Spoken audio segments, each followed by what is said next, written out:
We can now speak to Professor of Virology at Lancaster University in the UK, Mohammed Munir. Thank you so much, Professor, for your time with me today. As medical teams rush to the front lines of the Ebola outbreak in eastern DRC, what's been the response from authorities so far to try to contain this latest outbreak? Authorities are trying to contain the infection as much as they could, but unfortunately in this particular situation we don't really have many tools available.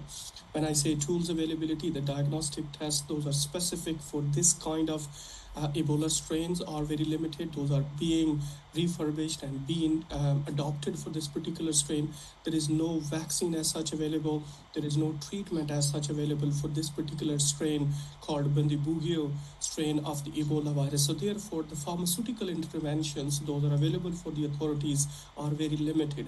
All they have is a non-pharmaceutical intervention, which means that they would help people understanding how hygiene is important, avoiding the contact with the people who are tested positive, and ensuring that the original case where it has been identified can easily be and quickly be detected so that we can look at this further spread of the infection.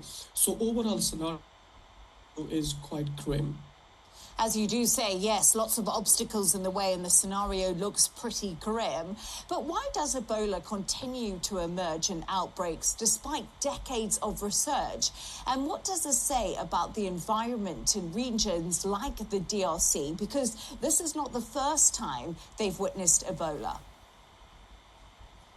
You're absolutely right. Out of the total, 60 or 70 outbreaks, minor, major, or medium size, been reported since its first identification back in 1976. Around 17 different outbreaks have been recorded only in the DRC. And DRC has been particularly hit for several reasons. And one of the major reasons is that the bats population in the DRC is quite dense and the overall health infrastructure is very poor. So each time an outbreak emerges, it mainly emerged from bats to non-human primates, which are monkeys of all different kinds.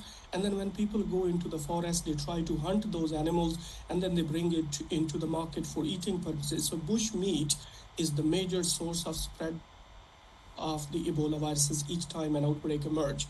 And when particularly we talk about the DRC, there's a lot of other factors. Those are medical related, health related, and also political related factors. Those are making DRC as a hotspot for Ebola viruses. And one of the factors, as we all know, is that the whole region, especially the Ituri region, is not only a mine dense region, but is also quite porous border. And that's reason, once an outbreak is identified in DRC, it's spread quite quickly to other neighboring countries. For example, the spillover of the events into Uganda is in Kampala region, which is around 1,200 kilometers from the Ituri. Still, the virus managed to spread over to other again. And now Rwanda is also one of the other target area. So a lot of factors are really precipitating this outbreak to spread.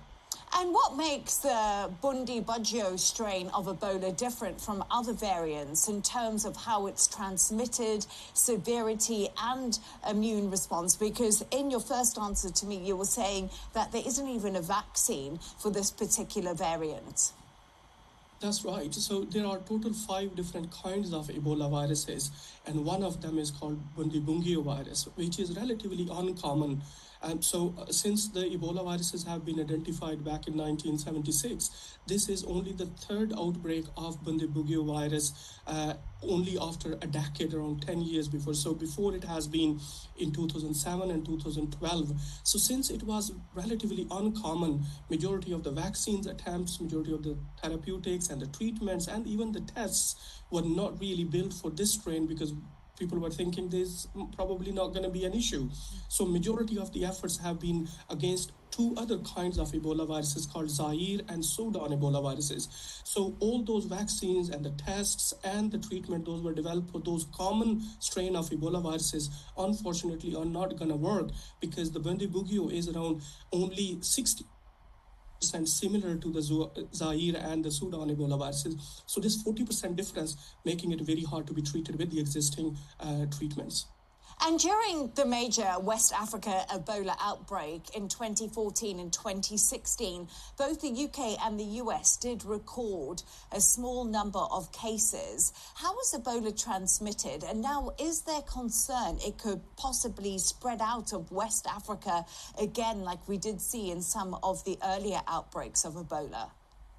That's a very important question, actually. That is the major concern at this moment, that within literally... Oh, we do appear